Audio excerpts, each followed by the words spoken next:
Steven, have you been outside at all today? No. It's a beautiful day. Yeah, but there's been a lot going on. Why would I? No, a shit ton of sports. Well, take a little stroll, get a little sunshine on your body. Nah, come on. There's plenty more time for that. We got sports in the daytime than walk in the nighttime. Why not? I guess that is true. I guess you can walk in the nighttime. Can in the evening. We got time. Right, Phoebe? That's right. Okay. Where are you coming from today? What room you got now? I'm in the office. I'm still in that office. Nice. So you just put shit up behind you now. And I just put the sports wall up. The sports wall's in there now. I like it. Yeah. I need to put some things up in my place so I'm not looking like I'm in a prison. Yeah, actually, you know what? This camera does not give me the appropriate, I think, like light. So we're gonna go there. How about that? Looks like something's covering the left side of it. It's a microphone. No. The other side. You're right then. It looks all kind of blurry on that side. No, maybe it's just the wall. Oh, you know why? Why? Because I was using the with those reactions I was using the other day. I think I made it so. Yeah, there we go. Oh, look at you now. Yeah. I was going crazy with those things, man. But you know what? Hearts. Okay, that's enough of that. Just your opinion, man. Stephen Langford, Derek Papa, we got a shit ton of sports to get to, and going on right now, we were gonna jump on immediately when the Warrior game concluded, but Stephen had to get his Masters viewing in, and it's still going on actually. We got a play in right now, not a play in, a playoff, a shoot off, a tee off, correct, whatever the hell this is called. It's a playoff. It's a playoff. It's a playoff. It's a walk-off, people. It's a walk-off. So Rory kind of pooped the bed down the stretch here? Yes, he did. Once again, he had a big lead, and then he screwed it up. He could have walked away with the lead, but he didn't. And now my mic isn't working. This is fun. I guess it's not working. And then, okay, correct me if I'm wrong. Going into the day, Rory and Bryson DeChambeau were like neck and neck, and Bryson just had a big old poopy day today. Correct. That's exactly what happened. Gotcha. So now we're having a Rory versus who playoff? Justin Rose, who is old. He's old, and he had the lead after day one, and he's led the Masters after the opening round more than any player in history. And now he somehow maintained it, kept afloat. All right, now the mic's working. And he's just managed to stay on the board, man, through these last 9 holes. He birdied 5 out of the last 6. And now he's tied with Rory, and they're in a playoff. Well, yeah, so basically this is all coming down to the end, a la Happy Gilmore, between Happy Gilmore and Shooter McGavin. So as soon as this Masters concludes, we'll get Steven's reaction because he is glued to it. I have. But let's talk about what just happened with the Warriors. Yeah. And let's not fool the people. I had the Masters on one screen, I had the Warriors on another. It's been a very overwhelming Sunday. And then we had the Giants win 2 out of 3 versus the Yankees. But we'll get to that a little later. And we'll talk a little football. Don't forget, people. I'm getting to my defensive lineman breakdowns. That's happening today. Oh, terrific. But first and foremost, the Warriors, they just lost in overtime to the Los Angeles Clippers. And now they fall to the 7th seed, and they'll have to play Tuesday night against the Memphis Grizzlies. And this sucks. I would not have envisioned this happening a week ago when they were playing the Nuggets and Lakers and had an awesome back-to-back. And since that time, my confidence in this team has diminished. It's not just the performance against the Rockets on that Sunday or the performance against the Spurs. Mainly what I saw today, and let's get into it right now. So Warriors lose 124-119. The game went to overtime. Steph had an amazing game today, but he did not look comfortable. He did not look like himself. His hand was wrapped from having that, whatever he did, his sprained thumb against the Portland Trailblazers on Friday night. But man, what was evident in this game is win or lose, I would have not felt confident in their chances going forward just because of their inability to defend against some of the best scorers in basketball, to allow Kawhi Leonard and James Harden to combine for 72 points today. That was a problem. Draymond Green did not have his best performance today. I'm not going to kill him for not, putting that layup in down the end. Layups, yeah. Overtime. Once again, yeah. But for a guy that wants to talk, they lack grit. That's a gritty moment where you got to come up with a basket. And there are times today where they just lack shooting. Even though they put up a lot of points and went to OT, this team just does not have the shooting that they'll face against other teams in the Western Conference. Like Kawhi and James Harden are a lethal combination. And I the whole time I was thinking, man, how are they going to defend LeBron James and Luka Doncic for 7 games? So that's what I thought about. And also the last possession, Buddy Hield getting the shot. And I know that Steph was balled up there. It was tough. But somehow, some way, you just got to get Steph open there and make sure he gets the final shot. I know Buddy Hield's a really good three-point shooter, but I did not feel confident about him getting the final shot. And then people are going to ask, I think more so tomorrow, I know what I feel about this guy. People will ask why Jonathan Kuminga did not play in this game at all. And Guy Santos didn't play either. But he... That's so funny. The two guys that we argued about didn't even play at this finale. But Steve didn't feel confident in either guy today. And I don't blame him. I know with Guy, I don't know how you're going to use him in the playoffs if they get to the playoffs. Jonathan Kuminga, there are times I was watching the game with my pops, and he the whole time was saying, why aren't they playing Kuminga? Kuminga could have helped you in defense against Kawhi Leonard. But then again, there's times where what confidence do I really have in Jonathan Kuminga to make a difference? So I'm sure as we're talking right now, Steve is getting peppered with questions about why he didn't play him, but that's not the reason they lost today.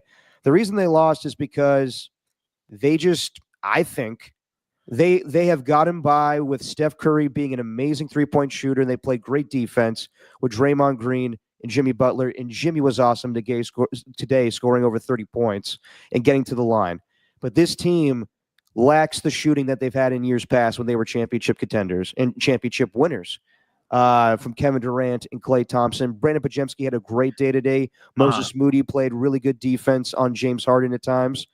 But when it comes down to it, they need a second scorer. Right now in Jimmy Butler's career, he gets to the line. He plays good defense. But if we're looking for Jimmy Butler to be the Miami Jimmy, the playoff Jimmy, I don't see him being that guy anymore. He does not get to the rim as physically as he did in the past. I mean, multiple times he tried to get that fadeaway shot and just was not going in. So I came away today thinking they are a very flawed team, and I don't know if they will advance. We can talk about their success against Memphis this season, but in the play-in, this team is 0-3 in their lifetime. Right. And having this game go to OT, having Jimmy Butler be banged up, and having to turn around really quickly and play on Tuesday night, I do not have my hopes up right now. I think what I come away with after this season is that in clutch time, like when the score is within 5 in the final 5 minutes, I don't know if they are built to win in these sort of close games when your two best scorers include one who can't shoot the three.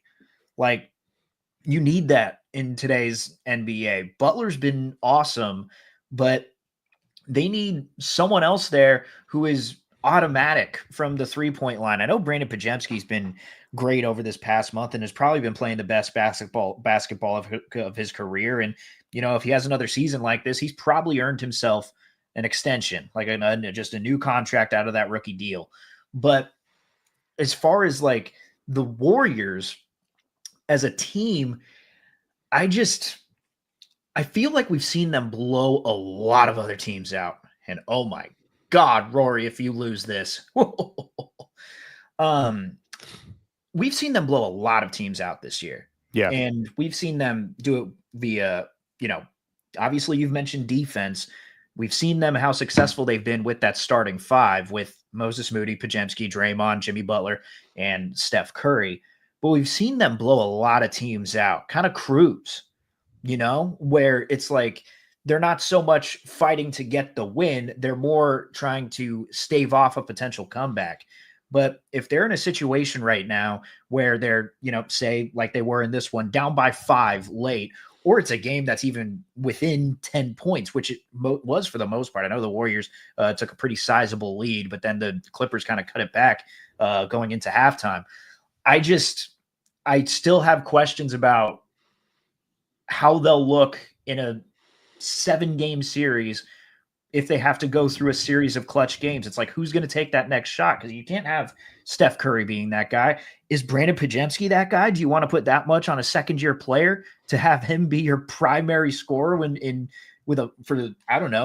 say tie or take the lead with less than 10 seconds to go? It seems Steph Curry's the only guy that's able to do that. And if you're going to Buddy Hield, that shows me that you really feel like you've run out of options. And I think that's going to be their biggest Achilles heel moving forward. I don't doubt that they could dominate some games in the postseason, but I feel like a lot of them are going to be extremely close. And my confidence has kind of dwindled in those types of close games. And I'll say the refs definitely didn't do them any favors. That was a brutal couple of stretches where, you had the foul on James Harden, which wasn't a foul. And then you had the goaltend, which was pretty questionable. I still question as to whether that one would have went in from Harden, the Jimmy Butler goaltend. That was a goaltend, and it's brutal though. Like, I mean, I'm still looking at that angle, and it's like that could have gone off the back iron. I know, but Jimmy just needs to let that ball go right there. Yeah, true. No, you're not wrong, but still. And then correct me if I'm wrong, Stephen. I don't know if it was in the fourth quarter or overtime, but there was a shooting foul that they gave to James Harden where he had 2 free throws where it was not a shooting foul. Yeah, that's the one I was talking about. He was passing that ball to Zubac. Yeah, that was in the fourth quarter. Right. Yeah. I mean, they also got killed inside today. Zubac, their second chance points, the rebounds, everything. Yeah, Zubac was doing whatever he wanted against Looney. Like seeing Kawhi Leonard and how easily he's just able to go to his left and then just dunk it. I mean, Jimmy Butler had his moments too. They had a couple of lapses on defense, but you could tell that the Clippers are just a much deeper team, especially when Kawhi is at 100% health. Because on top of that, you had Chris Dunn, who's pretty damn good at point guard. You got Bogdanovich, who actually got killed by Butler today, but offensively, he can give you a 3-pointer. Norman Powell's, I think, been one of the most underrated players since he was been with, what was it, Portland, then Toronto. Like, I think Norman Powell's awesome. So I think the Warriors ended up getting beat just by a better team. And again, like, it's crazy that we got to this point, even though the Warriors have won as much as they have over the last 2 months of this season. Yeah, it is. But today was just disappointing. It just really, it showed me that even though they can hang tough with a lot of the Western Conference teams, they still have their problems against them. And today they got killed on the inside. As I said, they got out-rebounded 42-25.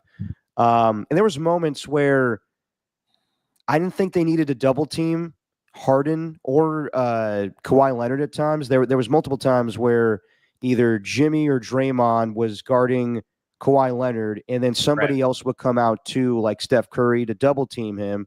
And then that would leave Zubac wide open, and then he would dunk it because nobody on this team can really hang with him. That's something that has always been a problem with the Warriors, is their physicality on the inside, their ability to rebound, and it killed them today. But one thing that they've been able to do in years past is they've just been able to outshoot everybody. That's why Klay Thompson was so valuable. That's why Kevin Durant, it was unstoppable. Now, I'm not so sure when Steph Curry's really the most reliable three-point shooter you have, and then you question everybody else. Brandon Pajemski's been awesome, but we never seen him play in these big moments. And I don't know about Buddy Hield really playing in the postseason if they happen to get there. I think that it's kind of like Swaggy P. There's moments where you need another shooter, but he was completely off on that final possession today. Yeah. And I don't know if you could play him defensively because he was getting cooked by James Harden and Kawhi Leonard today. So isn't that funny how we're looking at this though? Like, this is the problem with the Warriors, and I agree. Like, if Brandon Pajemski is going to be that number 2 3-point shooter, like, he's only taking 4 threes today. Like, that's not what you see in a guy who's literally specializing in 3-point shooting, and you get some, and Rory. Oh man, he is in tears. Did he win? He won it. Well, there you go. Oh wow, Rory McIlroy wins the Masters. Oh, good for him. That's crazy. Even though it was kind of a struggle at the end there. Oh, it was a total struggle, man. That's gonna get me emotional. Wow. Well, look at Steven. Steven's getting a little verklempt. I like how Skip Bayless compared. Oh, Steven's going squinty eyes to cover up the tears. I am. It's coming. Oh, that's cool. Why is everybody cries when they watch the Masters? Yes, Derek. It's a big deal. It's the Masters. Like you guys years ago when Tiger Woods was hugging his son, everybody cried. Get over it. What are you talking about? I know that actually was a pretty emotional moment. Considering everything that Tiger Woods has dealt with in his life, it actually was pretty appropriate for him to cry in that moment. What do you mean? I don't know. A lot of people don't like Rory. I'm a fan. I like him a lot. All right. Cool.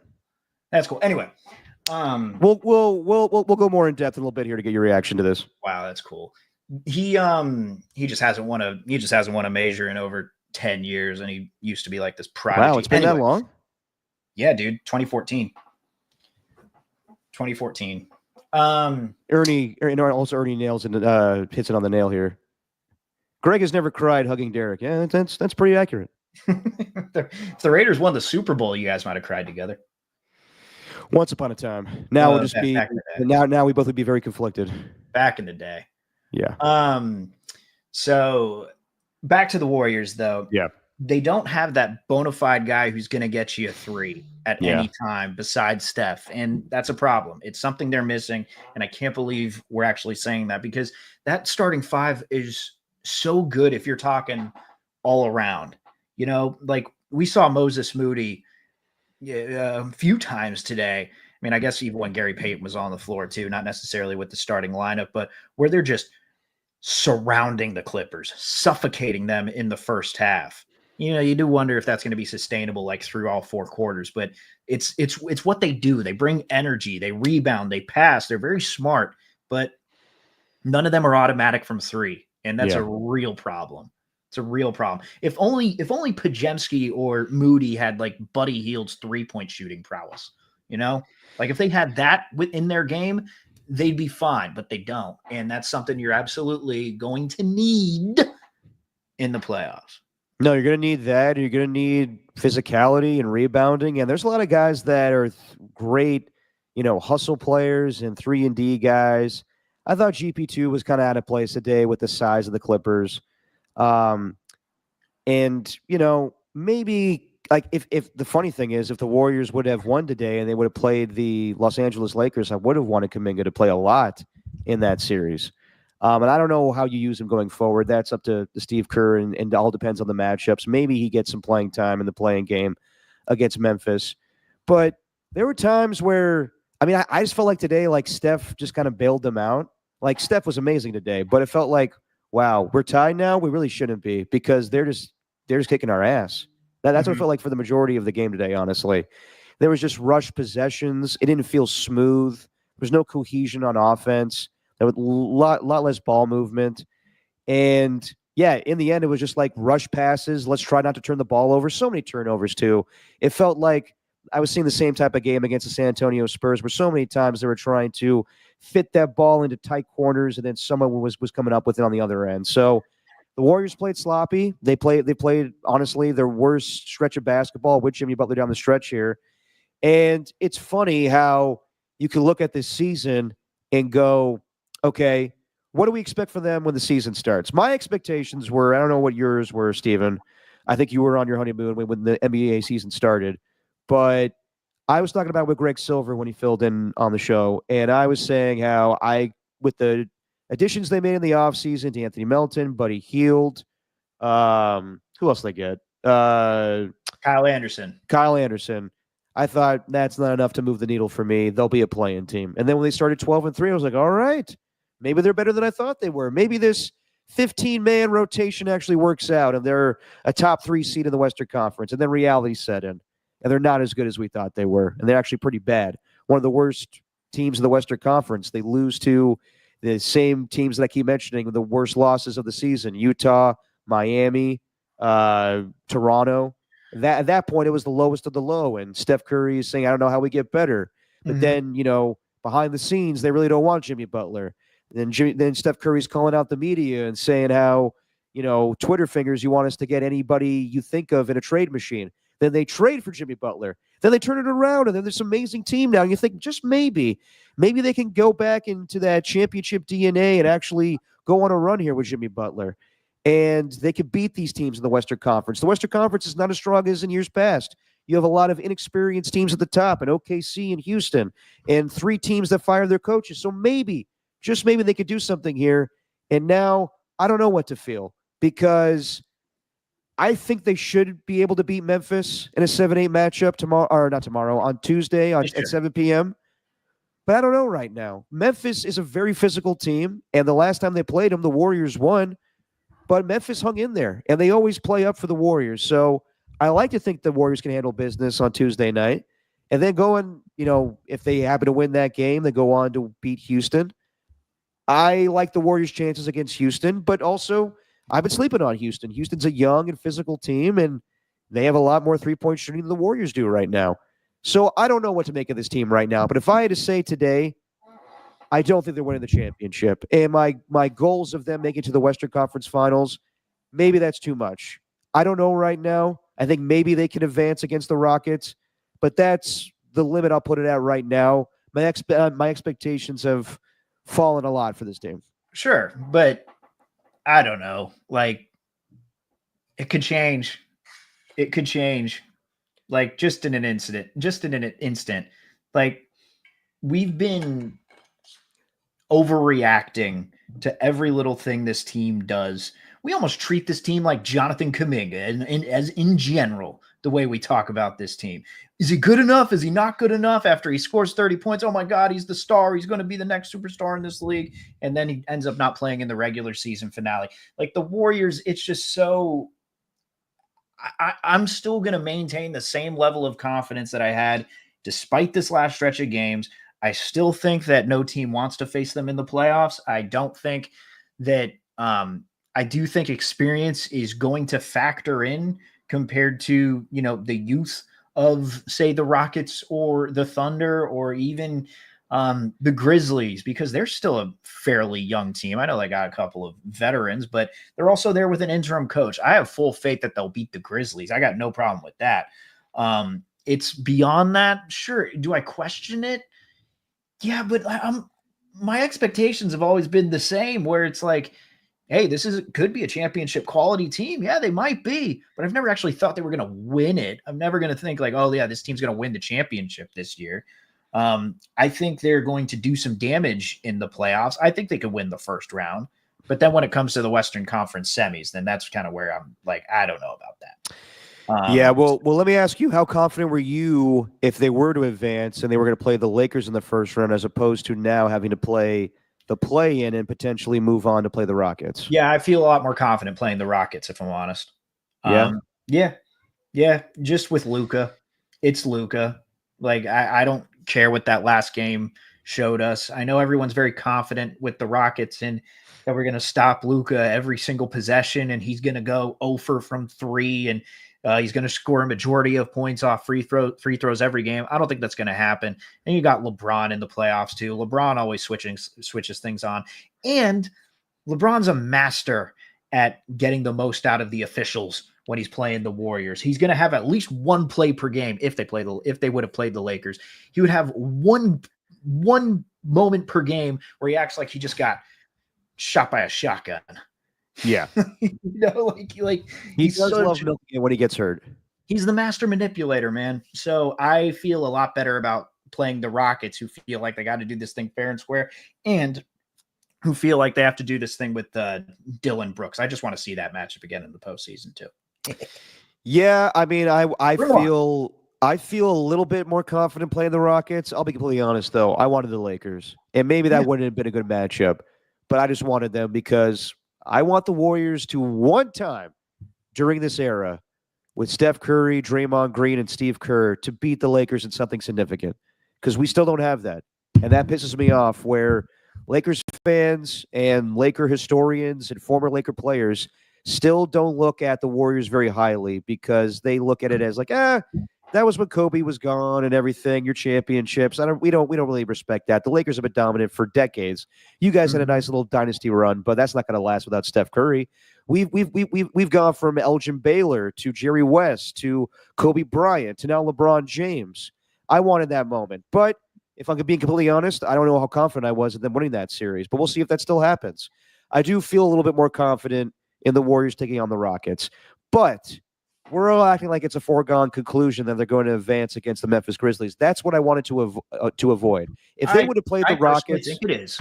I think it is, Derek. That's how confident I am. You're that confident in it? Yes. I mean, dude, this is still. I know that they've gone through some struggles, and I know that Taylor Jenkins was fired. This is still that John Morant whoop them trick. Desmond Bane, Jaren Jackson Jr., Dylan Brooks is gone. He's on to Houston now, but the Memphis Grizzlies can still be a physical team and kind of mess with the Warriors a little bit. And just to put more fuel to the fire, didn't Jimmy Butler go on record and say, I'd be willing to be traded to any team in the NBA except for Memphis? Correct. We don't know why he felt that way, but he put that out there. Yeah. Not to say that's going to be like bulletin board material, but yeah, man, I like the matchup with the Rockets a lot better, but we're not there yet. The one thing is, like, I just hate having this playing game now. I wanted them to have a week off of rest because while they are the more experienced team, they're the much older team. Mm-hmm. You have Steph Curry at 37. You have Draymond Green at, 35? Jimmy Butler at 35, 36. They needed that week off. And Steph is not healthy. And Jimmy Butler now is not healthy with him banging knees with Kawhi at the end there. So, yeah, they should win this game, but I don't like them going into a very physical playing game banged up. Yeah, no, that's true. I mean, the week off, there's definitely something to that, or the lack of having a week off. They need as much rest as possible, but can't look at that anymore. So what? Just take what's in front of you. I know, but today was there for the taking, and they pissed it away. Yeah, but they're a tough team with 100% healthy Kawhi. Clippers are tough, real tough. I mean, dude, I was looking at the stats today during the broadcast. What was it? They're the number one scoring team offensively, the number one scoring or the number two scoring defense in the last 20 games. And I forgot that Jeff Van Gundy is like an assistant coach on that staff. That's incredible. Yeah, man. Yeah. They're solid. Hey, Patrick Baldwin Jr. is on that squad. How about that? PBJ. Oh, is he? And I'm sure Jeff Van Gundy's, feeling pretty nicey when if Rihanna comes to the games in LA. Big fan of Rihanna. Huge fan of Rihanna, that Jeff Van Gundy. Well, okay, so it is what it is now. The Warriors will play Tuesday night. And what's the other playing game, Steven? It's the Magic against the Kings. Isn't it? Or no, not against. They're not the Kings. Well, in the Eastern Conference, yeah. Oh, yeah. So the Hawks will play the Magic. Fantastic. They'll be at 4:30, and then the Grizzlies play the Warriors at 7:00. Wednesday is the lower seeds, the 9-10 matchups. So you have the Heat playing the Bulls and the Mavericks playing the Kings, and then we'll see when the Warriors play if they do advance. So let's do a little wins or wangs, because this is the last show we'll do before we get the playing games. Mm-hmm. So let's make our predictions now, Steven. And I guess I know where you're going here. You feel fairly confident who you like in the Warriors-Memphis matchup. Yep. I like the Warriors to win, and obviously I'll take not obviously, because the Kings have just been dreadful as of late, but seeing as how the Mavericks have just turned out this year, it's their time to go on vacation. So I'm going to at least take the Kings over the Mavericks. I'm going to have the Grizzlies and the Kings in that play, in that second spot. And look, I just think the standings are going to remain the way they are. I'm going to have the Warriors in 7th and the Grizzlies in 8th. I think that's how it's going to shake out in the postseason. And then you're going to have Thunder, Grizzlies, Rockets, Warriors. Job done. Yeah, I'm with you on that. The Warriors have beaten the Grizzlies 3-1 times this season, but at that one time, if you remember, Memphis beat the Warriors by 50 points. Mm-hmm. But I like the Warriors' chances. They need a couple days. It's not going to be a blowout, though. It will be a very hard-fought, gritty, physical game, but the Warriors prevail in the end. I also like the Magic to win their 7-8 matchup. And then, for the other matchups, I'll take the Kings and I'll take the Miami Heat to advance over the Bulls. Yeah, and then I'll go the opposite way with that. You'll go Bulls over Heat? I'll go Bulls over Heat. I'll still go Magic over Hawks, but also go Bulls over Heat, and then I'll actually have the Bulls advancing over the Hawks. So just switch those up in terms of the 8-9 spots. I think you're Magic and Bulls 7 and 8. Okay. Yeah. Bulls have been hot lately. Actually, yeah, Bulls have been hot lately, and the Heat don't really score very well. Yeah, you know what? I'll change it up. I'll go Chicago. Whatever. Okay. We'll save all the wins versus the wins or weighing stuff for the actual playoffs, but like just as far as like our play-in predictions. So yeah, Warriors will have to take on Memphis on Tuesday, and we'll see where they go from there. I was all ready for them to take on the Lakers. That would have been awesome. I mean, they would have had a full week off, most likely, if they would have played the Lakers. They would have started that series on Easter Sunday at 12:30 because that's, the biggest matchup in all of basketball is Steph Curry versus LeBron James. So they want that on what the NBA considers prime time on Sunday at 12:30. But alas, we will not get that. So we'll see how the Warriors rebound. We'll see how they are on Tuesday night against the Memphis Grizzlies. All right, Steven, let's get your take on the Masters as Rory McIlroy wins the whole damn thing. My take? It was just a beautiful weekend, man. Just love the Masters. It's just the ambiance, the tradition.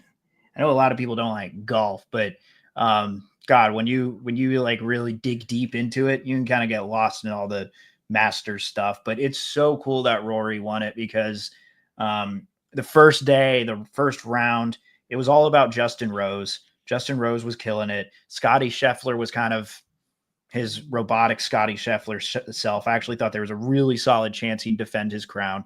And then Rory, he was great on the front nine, then collapsed on the back nine. So you're like, what's going to happen? But he slowly kept creeping up. And then, the third round was just theater with him and DeChambeau because DeChambeau birdied on 18. He cut the lead to 1. And so Rory went in there with a 2-stroke lead and then gave it up immediately in the first hole today. So DeChambeau took the lead. Then Rory got it right back. Looked like he was going to run away with it. And then he had a double bogey and another bogey, went down 3 shots. Justin Rose, Ludwig Oberg kept on climbing. So you got a couple of guys tied. Then Oberg kind of crumbled. And then McIlroy just kept hitting these unbelievable iron shots. And it's just so cool to see him win because like there's people who really do not like him. McIlroy like kind of rubs him the wrong way. And DeChambeau's the young people's golfer. DeChambeau's got like a huge YouTube following. I've heard. It was hilarious, dude. On Full Swing, the Netflix show, they're like, Bryson was kind of mysterious. No one really understood him. He used science. He used all these different things to create his golf swing, all these different mechanics. People didn't like that. They thought that he was kind of arrogant. But then he made a YouTube channel and everyone started loving him. That's all you need sometimes, man. Seriously. So like same thing with us. People hated us until we started a YouTube channel. Yeah. Yeah. The dozens of people. And people still hate us. And I don't know, to see Rory after 11 years of kind of being labeled a choke artist, and to see him come back and win, even though he almost choked it away. Yeah, pretty cool moment, man. Pretty cool. It was the one thing. He needed a career Grand Slam. He needed it. He hasn't had one. He's like the 6th player in history to do it. I love it. And I heard Jim Nance was in his bag today, painting the picture so beautifully as he usually does. Oh my God, yeah. He's from Hollywood, Ireland. His parents saw him pick up a golf club at the age of 4, and they knew he had a God-given talent, a God-given ability. They took him around the world, traveled to different tournaments, different clubs. Then, like, as Rory would go on to take another shot, then he would continue. Rory was a ball washer at his local club, and that's where he first learned to really perfect his swing. It's just all so good. No, I mean, Jim's the man. And I've always wondered how Tony Romo is a pretty avid golfer, and I wonder if they would ever want to pair him up, not like on the Masters or anything like that, but if they ever want to do like like a fun thing like the celebrity tournament in Tahoe, if they did like a fun thing with that, but Jim would never want to waste his time on something that minimal. Tony plays in that anyway. Yeah, that's true. Tony's too busy with it because he's a really good golfer, but Jim, Rory's going into the 18th. This could be for all, Jim. Yeah. And Ernie is right here. It's going to be sad when Jim Nantz retires in 11 years. Yep. I feel like that will go by so fast, those 11 years. Agreed. Might as well start the retirement tour now. I know. Just like inside the NBA. God, okay. They're doing that a little bit too much. I got to be honest. They did it for the All-Star break. They did it for the regular season finale. They'll still do playoff games, but also they're not going away. They're still going to be on TNT. It's a simulcast, right? They are going to be on ESPN, but they're still going to be on TNT. Ernie Johnson's not leaving TNT. All those guys signed contracts to remain with TNT. Isn't their last time broadcasting in the TNT studios, though? I think they're still going to be there. Really?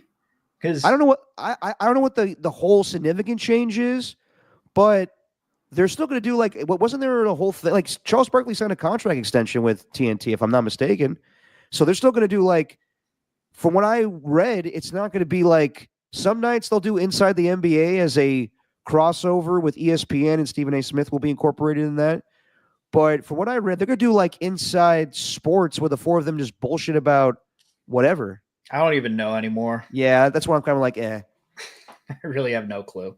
Yeah, eventually they'll all just go. They'll be gone fishing. Hey Shaq, right. why are we on here, Shaq, with these dumbasses at ESPN, Shaq? Yeah, why exactly. Are we here? Those guys are gonna fight every day. Like not every day, but whenever they do the broadcast, like they openly mock Stephen A. Smith and Kendrick Perkins, which I love. But then they're gonna be coworkers. Well, yeah, but I don't know. I have fallen in that category of people who think that they don't clown just on Kendrick Perkins and Stephen A, but they clown on the players way too much. Yeah. If you watch like any TNT hockey games, the nationally televised games, they clown with the players, not on the players. And they don't just sit there crapping on the sport, which Inside the NBA does. And I don't think people are too wimpy or too soft in this day and age. I genuinely think that show is pretty bad if they want to build up the NBA, especially with this new generation of players incoming. I don't know if they've had a hand in the lower viewership numbers or whatever, but I do think they've had a hand in the popular opinion over the sport. I think that's for sure. Yeah. By the way, just I'm reading some post game comments from Draymond Green.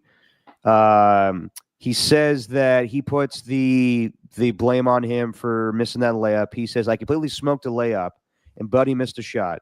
Then the interviewer asks, was it the shot that you guys wanted? That was the play that was drawn up. We got the look. Buddy just missed it.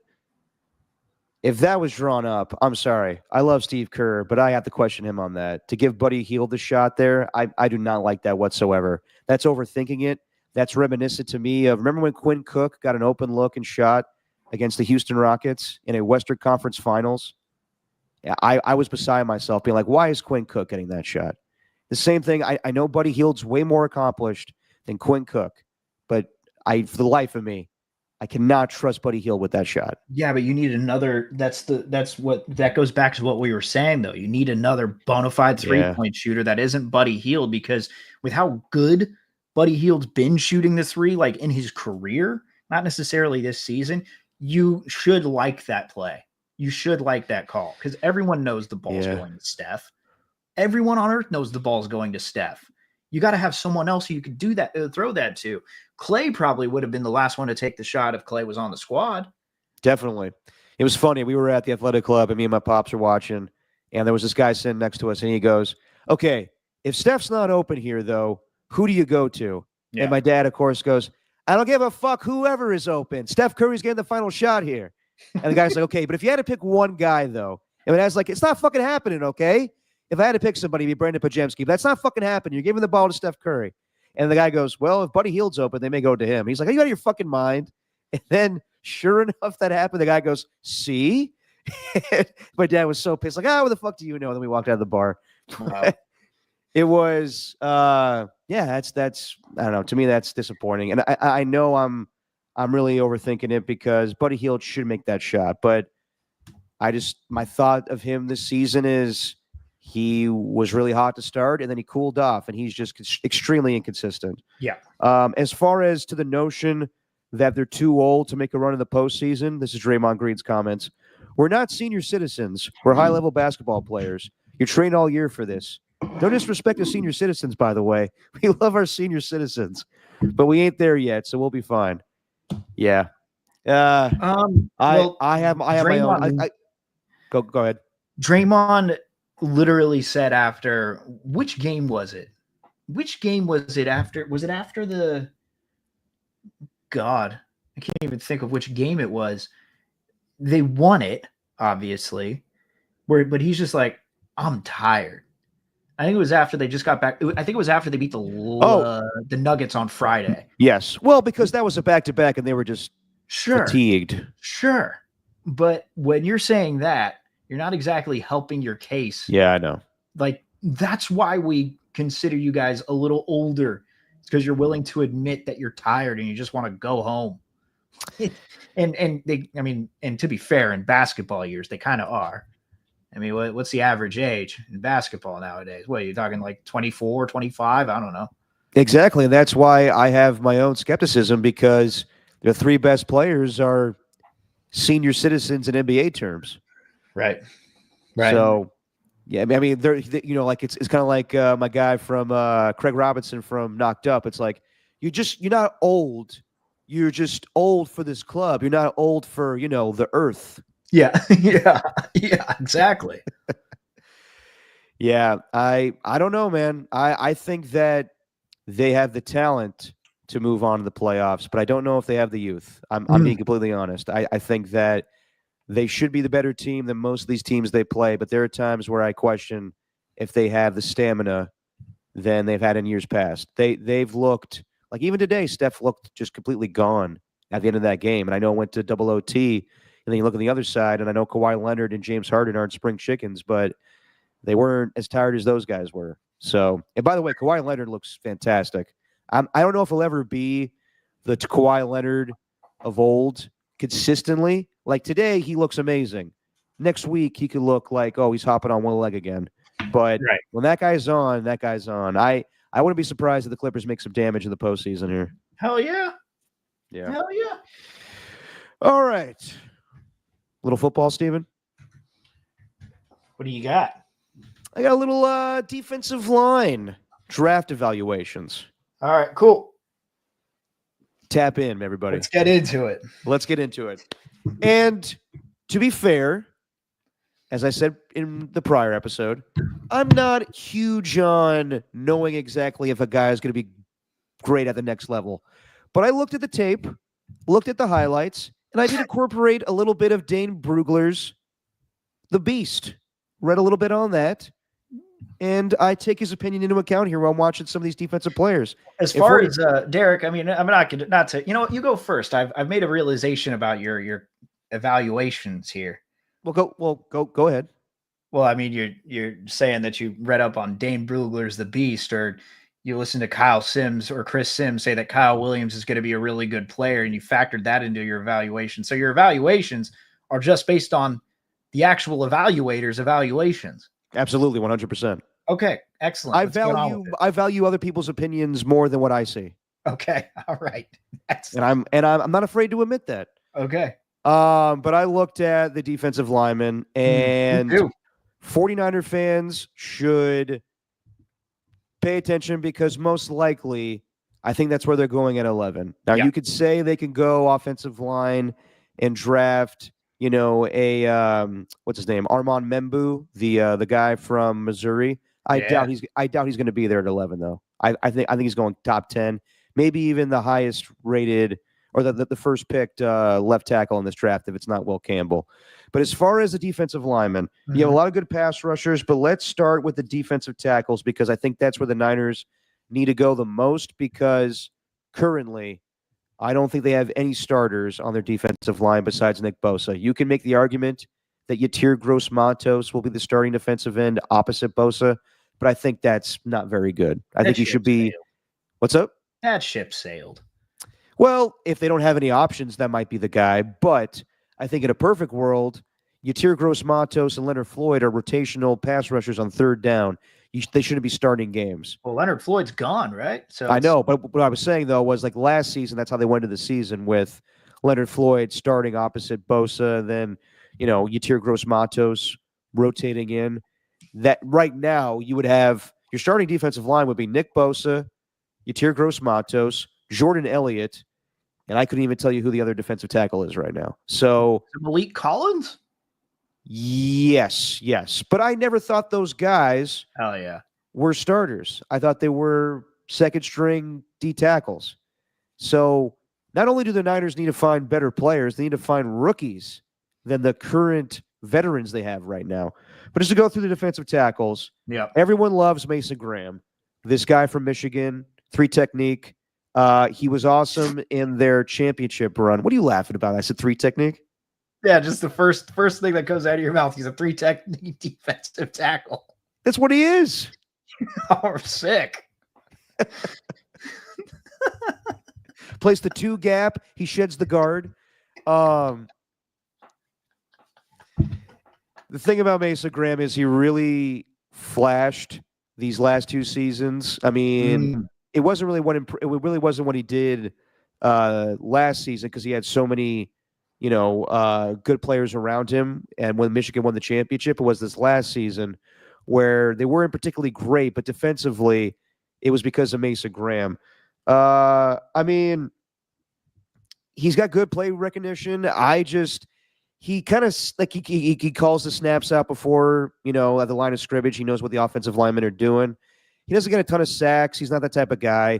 He's just really good in run defense. He's versatile. They can line him up at defensive tackle or defensive end. But if I'm being completely honest, if this was a deeper draft, I don't think he would be the highest rated defensive tackle. I think there'd be other bigger. It's not like this guy's like a generational talent. It's because of the limited amount of great players in this draft that he stands out. So I would say he's good, but not great. As far as other defensive tackles, the guys that most likely will be there for the Niners at 11, Mason Graham's probably going to be gone before them, by the way. Probably go to Jacksonville or whoever right before the Niners pick at 11. But other guys that stand out are Walter Nolan from Ole Miss. He was great in run defense. He's got quick hands. He transferred from Texas A&M to Ole Miss. A lot of people like him playing in the SEC, big-time competition. But the guy that I kind of prefer is Derek Harmon, who was a defensive tackle at Oregon. Your Ducks, Steven. And this guy's huge. Just when I watch the tape, he stands out more. He's causing fumbles. He's getting sacks. Not as consistently. And, I don't think he's getting pressure as much as Walter Nolan. But I just think that when you watch the tape, he just stands out more and he's more of a force. So if you had to put a gun to my head between the 2 guys that have been linked to the 49ers the most as far as defensive tackle, I probably would go Derek Harmon over Walter Nolan. But I like Dane Brugler's assessment of I like his number 1 weakness for Derek Harmon here. What's that? Good looking frame, but has some sloppy weight on body. Yeah, he's kind of big. But then again, you're supposed to be so mean. Yeah, but dude, that's so mean. You should read all of his evaluations because most of the stuff is like, solid character, but kind of fat. Yeah, that's what I'm saying. Like he just walks into the interview room. It's like, my God, man, you got a lot of flab on you. Jesus Christ. Jesus Christ, you fat piece of shit. I don't know if we're going to draft you now. That's what it's like. Jeez, man. That's what it is. That you have to be when you're a scout. You have to talk about people's bodies and denigrate them like that. Mm-hmm. There's no fat shaming in football. Yeah. What does Dane Brugler look like? I've never seen him. I think I booked him a long time ago when he used to write for what he does. For this comprehensive of a breakdown when it comes to all the draft prospects, he fucking spent his whole offseason doing this. Good Lord. I mean, he's awesome. But imagine like you're a D tackle and you're like, hey, this guy just called you sloppy fat. Well, you can't really see what he looks like there. Yeah, well, I mean, you got the quarter zip. I don't know, just looks like a smallish guy. Just imagine, hey, you're sloppy fat, Derek Harmon. That's a weakness. Yeah, I mean, that's the scout game, baby. It's so mean. You just have a room full of guys that never played football in their life. Most of them have, but most of them are nowhere close body-wise to the people that they're evaluating. Like, I don't know if I like him. You're 6'5", 313. You got some sloppy fat on you, Derek. Yeah, kind of a tweener, I would say. Not really that big. As far as the other defensive lineman in this draft, I did Abdul Carter last time, and he just stands out above everybody else. He's a freak. He, as I said, like nothing's ever a sure thing. But if he does not make it to the NFL and have success, something's wrong. He has injuries or something there. Abdul Carter should be a monster in the NFL as far as multi-sack seasons, multiple forced fumbles, possible defensive player of the year down the line. He should be that type of guy. Yeah. As far as the other guys, there's Jalen Walker, outside linebacker from Georgia, and he's teamed up with Mykel Williams. Both guys are outside linebackers in a 3-4 scheme for Georgia, and they're just versatile athletes. They line up all over the place defensively. Both guys were lined up as outside linebackers or rush ends, and then sometimes moved inside to be middle linebackers. I like Jalen Walker a lot more because he just looks like he knows what he's doing. He doesn't really have like the quickest motor because he kind of plays the rush a little bit like Le'Veon Bell, if that makes sense, where like he kind of goes to the line and kind of sees what's happening with the offensive lineman, but doesn't go 110%. And sometimes that's good for him to have play recognition and kind of see what the offensive linemen are doing. And then sometimes he's just too slow and then he gets, bodied up by an offensive lineman because he waited too long. But I feel more confident about him. They're like, both guys are long and lean and could get forced fumbles. So I like both guys, but Mykel Williams is more of the project. He's the guy that hasn't played as much football. So if you draft him, he's a project more than Jalen Walker is the guy that's going to play right away. Then there's Shamar Stewart. He was at Texas A&M. He's more of a 4-3 pure defensive end. He's similar to. Oh, sorry, I'm looking at the wrong guy here. But 4-3 defensive end. More of a pass rusher. He's got a little more thickness on himself, Steven. But yeah, he fits the body type and everything. Sloppy fat? What's up? Sloppy fat? I wouldn't say sloppy fat. He's athletic fat. Okay, athletic fat. That's good. Yeah, that makes total sense. It's not an oxymoron. Yeah. I like Shamar Stewart. The guy that is really interesting is Mike Green, who played at Marshall, and he's kind of undersized, but he has the most sacks from the FBS this season, 17 sacks, and he's just a pure pass rusher. He would play most likely in a 4-3 scheme, but you have to consider the competition that he faced against playing teams and when he was playing at Marshall. I don't even know what conference that is, but not the upper Sun Belt. The Sun Belt, not the upper echelon of talent in college football. But Khalil Mack played at Buffalo, so who the hell knows? He had an outstanding game against Ohio State. That's what led to Khalil Mack being, a top 5 pick with the Raiders. Maybe Mike Green could be the same type of guy. And then there's James Pierce, who is quick. He stands out to me. He's like a traditional, 4-3 pass rusher. He's going to get his hand in the dirt. The problem with him is, I guess there's a lot of issues with him off the field, so much with his attitude, and he's got in multiple traffic violations, just arguing with police officers as far as how fast he was going, a lot of traffic stuff. So I don't know if that'll be that big of an issue at the next level. Who's to say? That's the one reason why he's knocked down a little bit is he's just had issues with coaches and his teammates. But as far as like a guy that's similar to Abdul Carter in being super fast around the edge, I would say that guy's just as quick as Abdul Carter.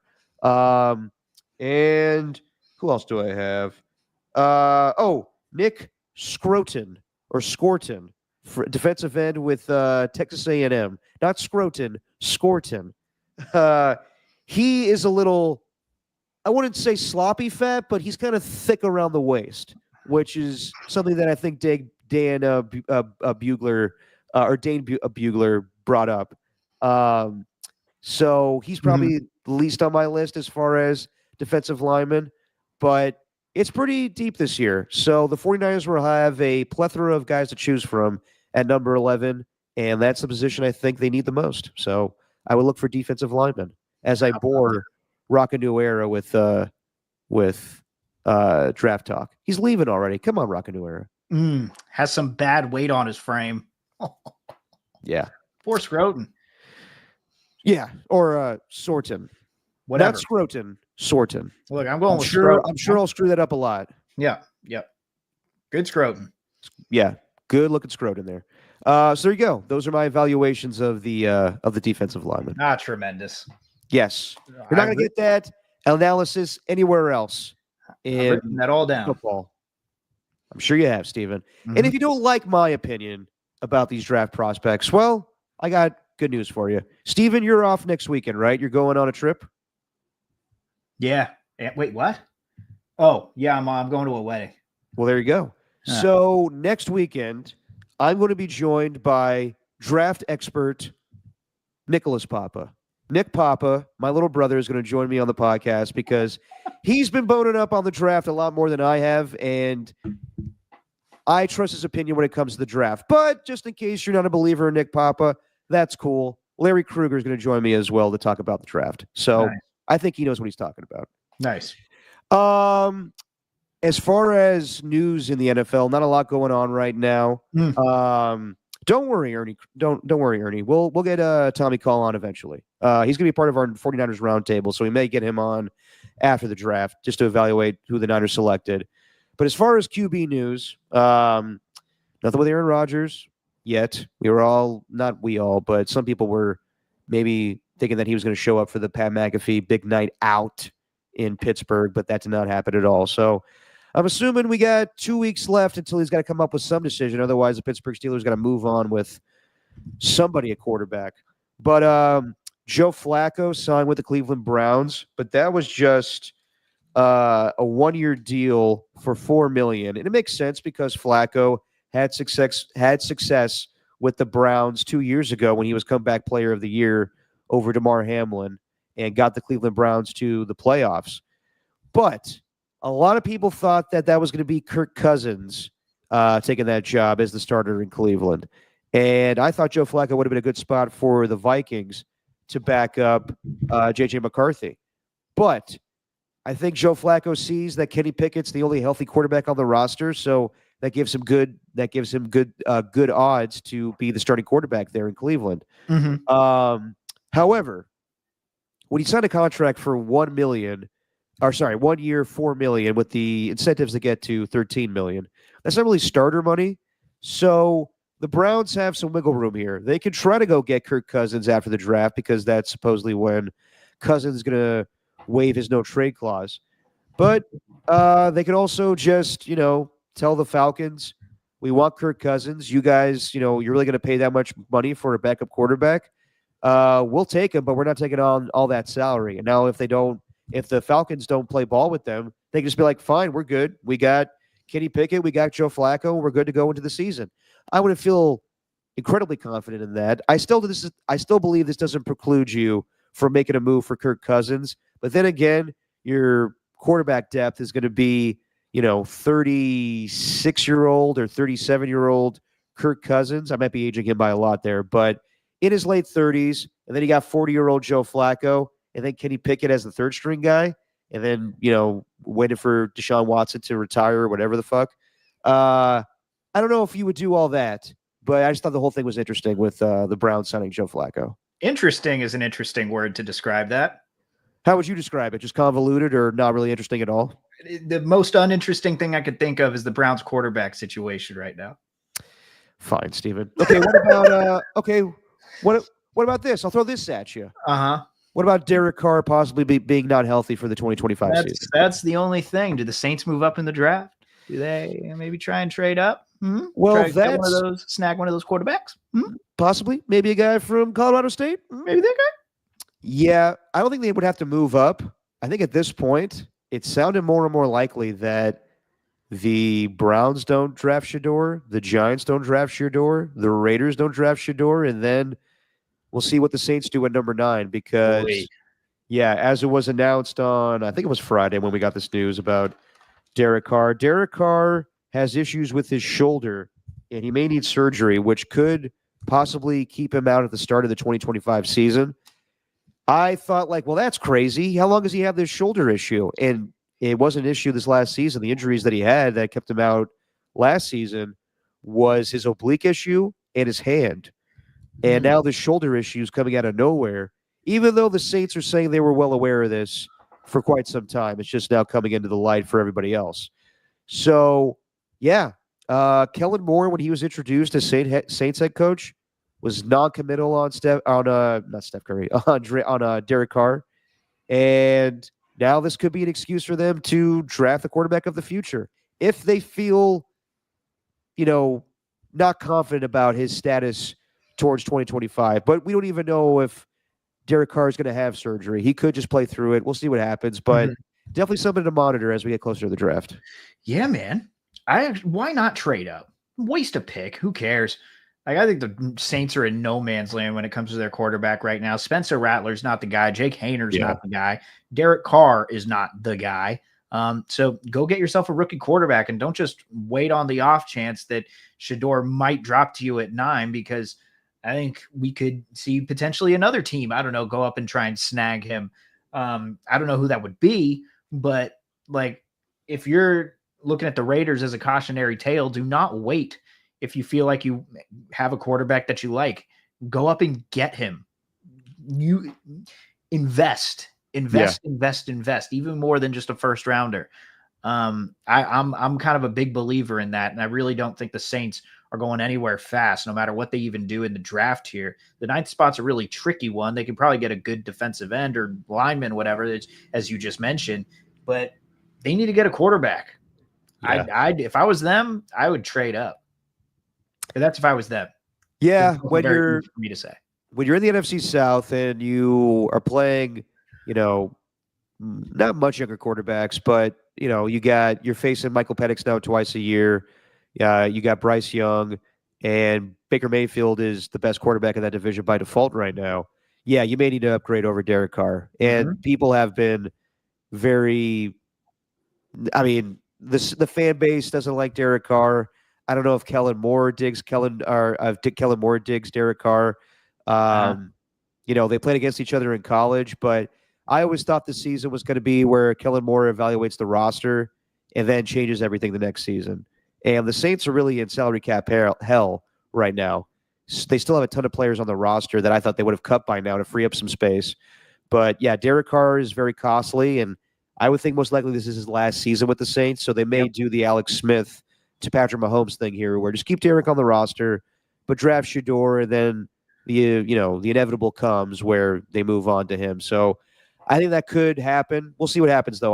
We have no idea if Kellen Moore is a Shador Sanders guy, so could happen. But I don't think you need to move up, though, Steven, because with the way the rest of that top 10 goes, I would feel fairly confident that no one's going to move up for Shador if he gets past the Raiders at 6. So maybe you could feel comfortable just 7, 8, 9. And then take a Shador if you want him that badly. Okay. All right. And the Giants won 2 out of 3 against the New York Yankees. I can't remember the last time they've won a regular season series against the Yankees. They go into New York Friday night. We did a little rain dance theater where I thought that we would get off the air at the usual time, or not the usual time, but an early time to get to the broadcast of the Yankees-Giants game, and got delayed a little bit, but then the game went on, and I was surprised the game went on as long as it did, even though it only lasted 6 innings. The rain was coming down pretty bad on Friday night, but they still played that game, and I was surprised the Giants handled the rain a lot better than the Yankees did. I thought Marcus Stroman was thrown off. Pitching on the mound, he seemed kind of wobbly. The mound kind of lost its dirt, and the rain came in and was kind of uneven as they kind of fixed that up later on. Intense. Yeah, but Jung-Hoo Lee had a home run in that game, and they scored 5 runs in the first inning, and they got that win with Landon Roop on the mound.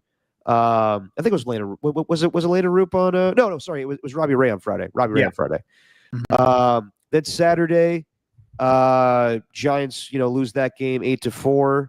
Wilmer Flores homers, but it really was. I mean, Jordan Hicks had a rough outing, but the Yankees are, they're pretty good offensively.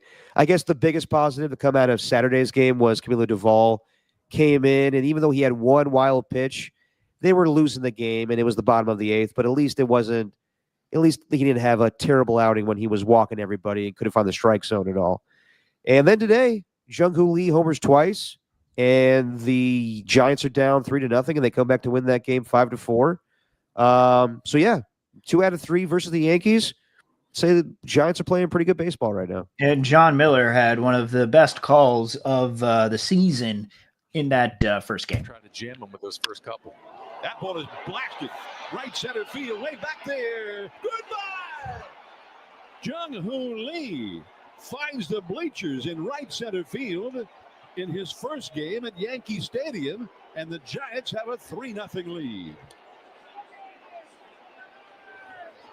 Oh, just so good. Then he later on compared him to Mickey Mantle. He did? Yeah. Wow. Yeah, man. Yeah. Oh, it's so good. Man. You want another one? From John Miller? Yeah. Sure. All right. One more. I'll always take more home runs from John Miller. Okay. It's this one that I want. All right. Here we go. Right field. Judge back. Still going back. Goodbye. Jung-Hoo Lee has made himself at home in the big ballpark in the Bronx, like the Babe, like the Mick, Reggie Jackson, Jung-Hoo Lee. And that ball goes foul. So what'd you think? Then winning 2 out of 3. Well, I mean, I'm not going to act like I watched this morning's game. That was I saw the highlights, but didn't watch it live. I was busy. I was doing different things. I was actually putting the majority of this stuff up, and I had the Masters on my main TV, so I didn't catch the Giants. It's my job, so I was eventually going to watch it. But I love the fact that Jung-Hoo Lee got those home runs. I just can't stand Yankee Stadium. I'm tired of it. Just the short porch. Like it's the complete antithesis of Oracle Park in that it's a totally hitter-friendly ballpark. There's still some history to it, but the frustrating thing with Oracle is that there's certain balls that are hit where it's going to be out of 29 out of the 30 ballparks in the league, and Oracle Park's the only one where it wasn't. But Yankee Stadium, it's like a routine pop fly can just go out of the park. I think that was a big part of Saturday's loss. I forgot whose home run it was, but there was one where it looked just routine, and yet it still went out. It's just what was that guy, Rice? I don't even know. I can't remember. Rice. There's some guy named Rice on the Yankees. But it's just I hate the bandbox there, and I mean I respect the history, respect the Bronx, whatever, but I'm tired of Yankee Stadium, so I'm glad they don't have to go back there. That's really where I'm at for the season. But as far as Jung-Hoo Lee, like he's doing everything I think everyone expected. This is why I don't know if Copes ever brings this up, but I may have been a little overreactionary when we brought him on like after the first few games of the season, and I asked if this is going to be like on track to being like the best free agent signing the Giants have ever had. It might have been over the top there, but I feel pretty good about that question now.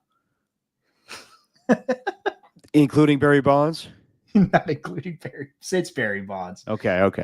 But I'm just feeling really good about this team and where they're at, man. Vibes. Keep rolling with them. No, I mean, you got to feel good about that. And then I'm sure everybody that's a Giants fan was loving the Dodgers losing 16-0 to the Cubs yesterday. Yeah, hate to see it. Yeah, but I'll also say that's one game. And I remember the Giants beating the Dodgers 15-0 a couple of Mays ago. So, Sure. I don't think that's indicative of really where they are. Sure. But I think Go ahead. Well, I was actually having this conversation with the guys at the game with Spadoni and Shasky, and Shasky asked me, "Is this the best division in baseball right now?" And I think I have to say yes. Like, the Giants have absolutely made it the best division in baseball. You got the top 3 teams right now with Dodgers, Padres, and Giants. And I think the Giants kind of solidified that, though I do want to see some more in Philadelphia. Said it on the last pod. I'll say it again. Philadelphia, to me, is the scarier team than the Yankees just because of their pitching staff. So I think that's going to be a little bit more of a litmus test to see how these guys compete in the National League. No, I mean, Yankees. You can never tell with Yankee Stadium, man. That's the thing. You never know how good teams are because you just hit a pop fly and it goes out of the right field, over the right field fence. It's frustrating.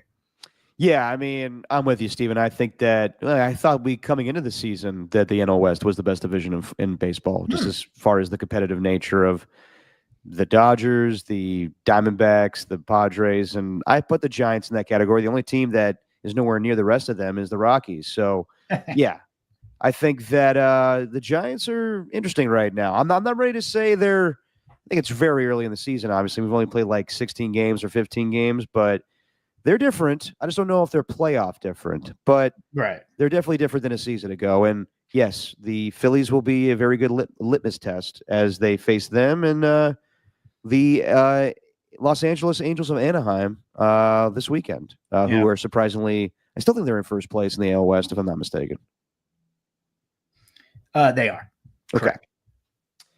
All right. Oh, did you see what happened with the Mets broadcasters? They made made some waves with their comments. Was it Keith? No, Hernandez. It was Ron Darling, I think. What did Darling say? Well, it was Gary Cohen and Ron Darling, because a player ended up having to get carted off during the Mets and A's on yesterday in Sacramento, and the cart ended up running out of gas. Oh, shit. Yeah. Series is all good, but now there's one they're pushing to get it off the field because it doesn't have any gas. Well, we used to have a saying back when I was doing minor league baseball in the 1980s, whenever something like that would happen, we'd say that's why they call it the minor leagues. That's right. And here you go. So, oh, man. I agree with them 100%. I thought Chris Biederman, who writes for the Sacramento Bee, used to write for the 49ers when he was out here for, I believe, I don't know if it was USA Today or the Santa Rosa Press Democrat. I can't remember which one. But when he went on Foul Territory TV and said after that first homestand, when he said the A's could go back to the Coliseum, there's still a stadium there, that might be a little far fetched. However, if the A's end up making the playoffs this year, I do think there's a real chance they won't want to hold a playoff game in Sacramento, not because of the amount of room that's in the press box, but because it's just not. You could upgrade the facilities all you want, it's still not up to major league standard, and I just think that'd be an embarrassment if they end up playing a playoff game. Oh, Steven, they've already talked about this. You know what the plan is if they go to the playoffs this year? No, they're going to Vegas. What? They're going to play their playoff games in Las Vegas if they make the postseason in another AAA ballpark. Mm-hmm. When they do that? They announced it sometime this offseason, but yeah, there will not be any Sacramento playoff games. Gross. Yep.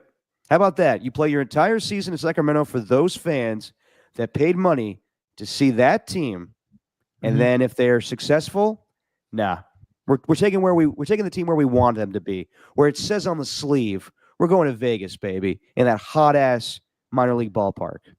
Love that. Yep. Just kidding. Yeah, I don't think they're making the playoffs either way. You never know. What's the record right now? I don't know. You just never know. Baseball is fluky like that. They are 6-10. They're 6-10 at the bottom of their division. Yeah, plenty of time. Yeah, we'll see what happens. You got anybody for Jackass of the Week, Steven? Well, he's gonna be my Jackass of the Week, even though we mentioned him on the last pod. But it's going to be Jose Luis Ballester, the amateur, the 21-year-old at the Masters, okay. who peed in Rays Creek. I'm sorry. I'm sorry. Oh, hold on. That constitutes a jackass of the week? Yes, it does.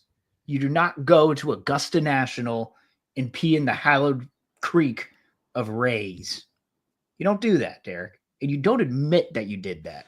You don't admit that you're going to do it again. The guy didn't make the cut, and I was happy about it. Also, you did not ingratiate yourself to any golf fans. Although he can crush the ball. He's probably going to be really good when he's older, and he's going to learn from this. But yeah, you got a jackass of the week if you do that, Derek. You know what, Steven? You sound like all of the rich, snooty people in Caddyshack. You're more about hanging with the snobs than you are with the slobs. I'm about respect. I'm about respect, Derek. That's what I'm about. Hey, man, I'm all about respect, but sometimes you got to pee. Yeah, there's bathrooms everywhere. Yeah. Guy had to go. You absolutely would do that. You strike me as what was the problem? What did I do? Who cares? Just pee. You do not pee in that area. You sound like Fredo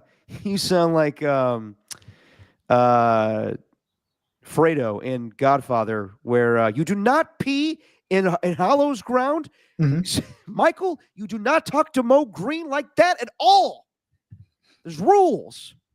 Damn right.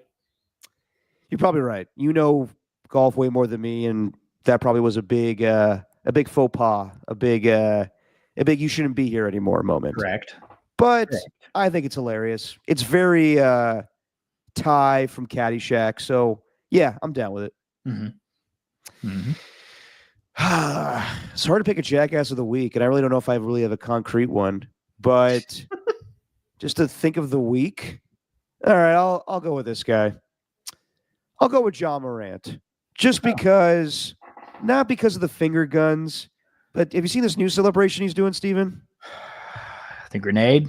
Yes, where he hits a three, takes a little bite of the tee, throws the grenade, and his explanation was, I'm not throwing a grenade. I'm taking someone's words and throwing it back to you. That excuse is extremely reminiscent of Raheem Morris saying, "Oh, Drake London wasn't shooting a machine gun. No. He was doing a T-shirt cannon." Stop it. Yep. And Ja Morant's, in the words of Charlie Murphy, he's an habitual line stepper. He knows what he's doing. Correct. And he's just fucking with the league because out of all the shit he's done with the guns, he still doesn't seem to learn anything. And if this was any other player, if this was Steph Curry, who would never be caught with a firearm in a TikTok, then it'd be fine. But you, sir, multiple times have been shown in public or with your friends carrying a firearm when we all know you're not about that life. Like if I saw Nikola Jokic and his brothers with guns, I would be like, all right, I can believe that. They seem like hard motherfuckers. Ja Morant, not so much. But whatever. If that was your life, it wasn't your life. It doesn't matter. You've been punished for this multiple times. So now you're having fun with the grenade thing. You're not clever, sir. And it's going to come to the point where you are going to be suspended over a fucking celebration. And who benefits that? Nobody. Not you, not your teammates, not your future coach. So I would really love the Memphis Grizzlies to hire Mike Brown to be the foot in Ja Morant's ass going forward. You know, speaking of the Grizzlies, I do have another jackass of the week. I know he seemed remorseful, but this is it's automatic, really. But when I believe his name is KJ Simpson from the Charlotte Hornets, when he went up and tagged Jalen Wells, the rookie on the Grizzlies, who could have been a factor in the playoffs. When you go up and tag him and basically try to undercut him, even though you didn't look like you tried to, but you still did, and you could have potentially altered this guy's entire career. Maybe you did. I don't know. I think he was diagnosed with a concussion and a broken wrist and a couple other things. But KJ Simpson gets an automatic jackass of the week for that foul on Jalen Wells when Wells was going up for the breakaway dunk the other day. That was bad, dude. That was terrible. You just let him go. There you go. Steven's got two. Just let him go. Just let him go. All right. And lastly, pop culture catch up. Anything you've been watching? So we finished White Lotus. Yeah, I gotta say, I've been intrigued. A lot of people are telling me about it, but no one can explain the plot to me. There's not really like a plot. Exactly. Really. And I've heard details of this show, and I did watch Sam Rockwell's monologue, and wow. Yeah. I have definitely been Walter Goggins listening to people tell stories and been that guy being like, yeah. I hear you, man. Yeah. Yep. Jesse didn't seem to understand what the big deal was with that monologue. I'm like, do you not get the craziness of it? She's like, not really, but okay. And well, it was just, I probably out of context. I don't really know what to feel, but I think it's just, Sam Rockwell, who's a very, Academy Award winning actor, just talking about, I'll let people figure it out what he's talking about. But yeah, very, very interesting scene. Yeah. And I like how Mike White's kind of turned the whole whodunit on his head. You mean Ned Yes.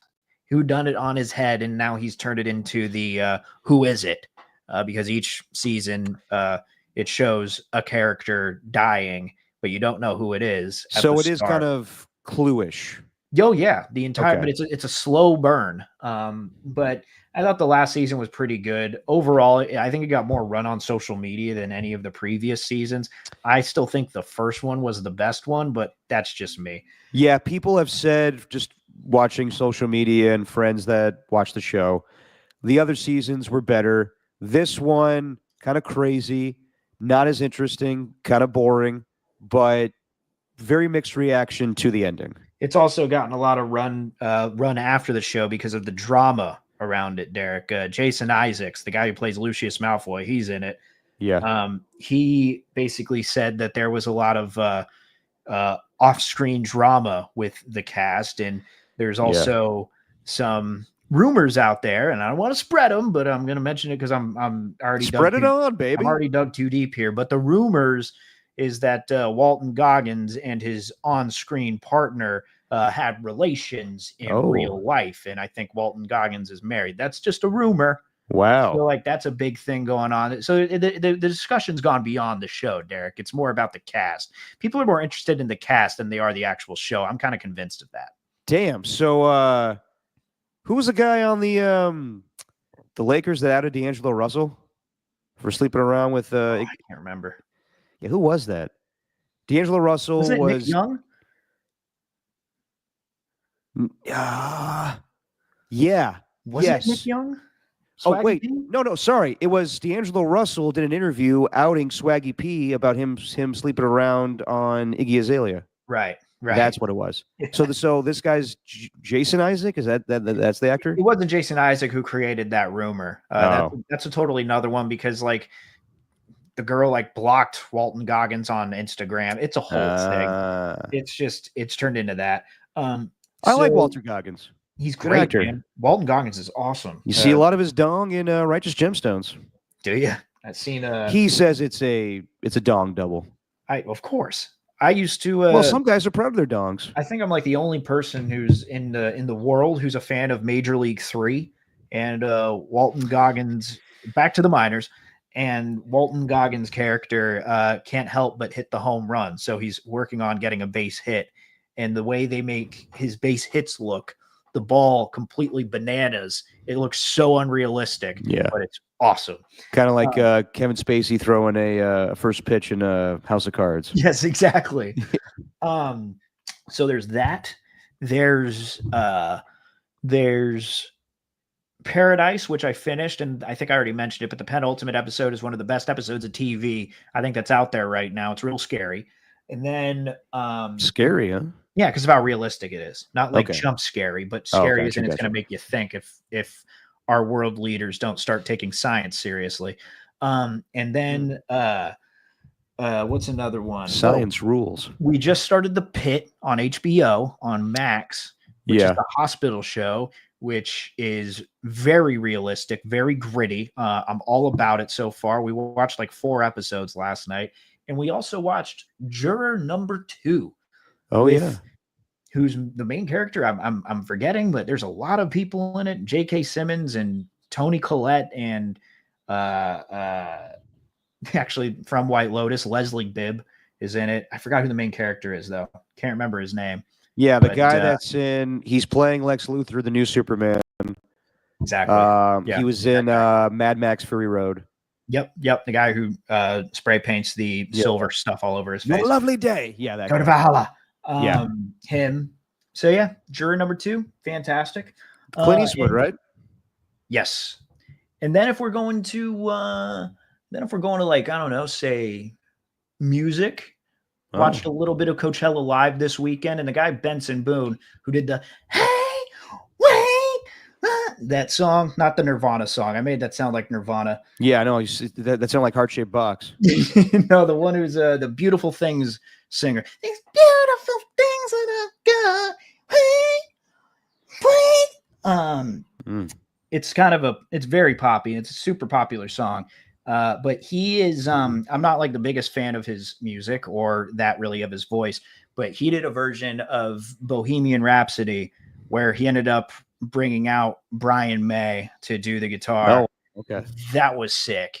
My jaw dropped there. Like he's a great performer. I don't really like his music too much, but he brought out Brian May. And from that point on, I'm like, okay, ultimate respect. If you're going to do Bohemian Rhapsody, like you got to really sell it. And if you're going to have Brian May do it, and you got Brian May's, what's the word I'm looking for?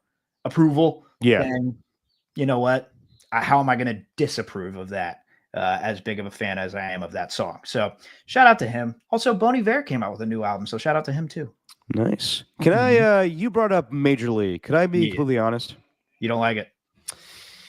Major League, Slapshot, any of these movies that are from the 70s or 80s where there really is no plot. It's just about a ragtag team where the owner doesn't give two shits about the team and the players are grab-assing and drinking and fucking around with women. I got to say, not great movies. They're fun at a certain time. But Major League and Slapshot, I'm trying to think like an NFL or a football equivalent of a movie like that. Yeah, you mean like Caddyshack? Where there's literally no plot? Yeah, I mean, Caddyshack does fall in line with that. But I do like Caddyshack. Were there really any great sports movies, though? Yes. Okay, like would you count... Some people don't, but would you count Raging Bull as a sports movie? No. He's boxing, though. Yeah, a little bit, but it's not like a sports movie. Like a sports movie is your quintessential, like centered around the sport. That was centered around the boxer himself. I don't consider The Fighter a boxing sports movie.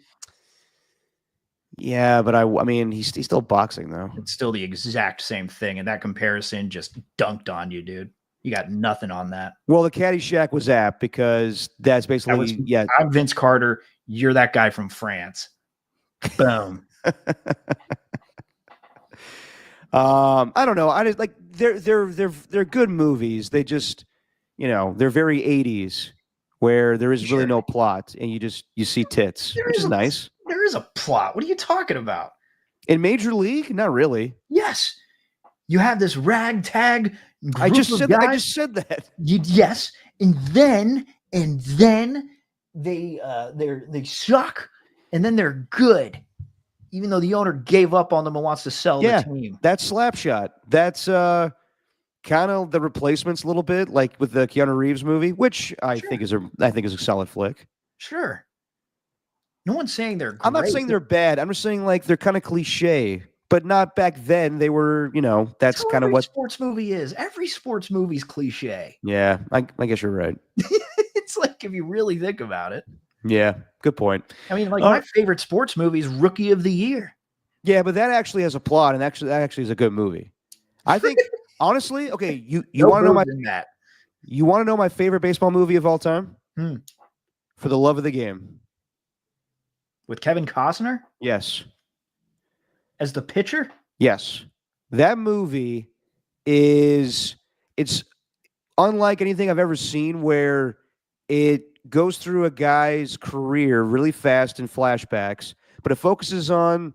It's kind of like Almost Famous, where if it focuses on the groupies of what their lives are like that follow the rock stars. It's kind of like that, where you follow a woman that's not really down with being, the stereotypical, like, oh, you're a baseball player, I want to sleep with you. She's not impressed by that. And it turns into a romance, but at the same time, it's interconnected with him pitching a perfect game. And it's him at the end of his career. I thought it was extremely well done. I think it's my favorite baseball movie. Oh, that's lovely. Yeah. Touching of a tale, that is, Derek. As far as what I've been watching lately, I watched Tombstone again the other night, and that still holds up. Val Kilmer had an awesome performance in that. Hell yeah. But I watched the first episode of the new series on Apple TV called Your Friends and Neighbors with John Hamm, where his life is just unraveling around him. He loses his job, he loses his wife, and he resorts to stealing from his friends and his neighbors who are wealthy individuals. And he realizes how full of shit they all are. And it's interesting. Never saw Mad Men, but I know John Hamm is a great actor. I've seen him in a lot of comedies. But yeah, I think this show is going to pick up, and it's definitely. I know he was kind of the anti-hero as Don Draper in Mad Men, and it's kind of similar where he's a dad, he's a husband, and he's trying to do good, but he can't help but just not feel shame for ripping off his wealthy friends. Nice. Yeah. Let's check that out. All right. That's all I got, Steven. Anything else you got today? I got nothing, dude. All right, then. Well, we had a jam-packed day of sports. The end of the NBA regular season, the Masters coming to an end with Rory McIlroy winning the whole damn thing. The Giants win 2 out of 3 against the New York Yankees, and we got a little draft coming up in about a week and a half. By the way, just to go through everything as far as the NBA is concerned with the final seeding, no surprise, we know for quite some time that OKC was going to be the number 1 seed. So the way it ends up is you will have the Oklahoma City Thunder being number 1 seed, the Houston Rockets number 2, Lakers at 3, Nuggets at 4, Clippers at 5, and the T-Wolves at 6. And your play-ins are Warriors at 7, Memphis at 8, Kings at 9, Mavericks at 10. So your first-round matchups are going to be the Lakers taking on the Timberwolves and the Nuggets playing the Clippers. As far as the Eastern Conference, knew for quite some time, Cavs are going to be number 1, Boston 2, Knicks 3, Pacers 4, Milwaukee 5, Detroit 6, and your play-in teams are Orlando 7, Hawks 8, Chicago 9, Miami 10. So your first-round matchups are going to be the New York Knicks against the Detroit Pistons and the Pacers taking on the Milwaukee Bucks. So we'll see what happens with the Warriors. The play-in starts on Tuesday night, and we will be back on Wednesday to react to it and see if the Warriors advance. Steven will be with me then, but next weekend on Sunday, and we'll see when we actually are doing our weekend show. It all depends on when the Warriors play, so it'll be TBD for now. But right now we have scheduled Larry Kruger's going to join me, talk a little draft, and my little brother Nicholas Papa is going to talk a little bit about the draft as well. It's the show you've always wanted. What, me and my little brother? No, just you talking nonstop draft with people who are actually interested in it. We'll talk a little. I mean, we got to react to the Warriors too. So I may do that on my own, even though Larry Kruger and my little brother are more than capable of talking basketball. Yeah, very much so. Yes. All right, guys. We'll see you on Wednesday. To everybody in the chat today, to Ernie 1, to Rocka New Era, who left as soon as I started talking draft. Come on, Rocka New Era. You're going to be there for the draft party. By the way, everybody, I don't know if I've said the draft party for KMBR is going to be in San Jose for that Thursday. It's going to be me, Marcus Boucher, and Adam Copeland, and we're going to be at Jack's in San Jose. Not the small Jack's, the big Jack's, if you know the difference between the two. You've been to both, right, Steven? I don't know if I've been to this. Oh, yes. Yeah. Yeah. All not right. the Jack's in Japantown. The other Jack's, like the actual restaurant. That's right. Yes. You've been to the Jack's in Japantown, though. Yeah. Yes, you've been to, but yeah, we're not going to be at that smaller. I'm trying to give people a better explanation instead of not the small Jacks, but the big Jacks. Yeah. That doesn't help. Yeah. If you know, you know. San Jose is a massive place. I'm sure there's more than 2 Jacks. You'd be surprised. All right. To Otis Bird is the word. I think that might be it for today. AJ Cruz, I think, popped up for a little bit of time. All right, everybody. We'll see you on Wednesday. We'll react to the Warriors game. Steven, say what you always say. All right. It is juiced or opinion mean. Are you Kermit? Yeah, dude.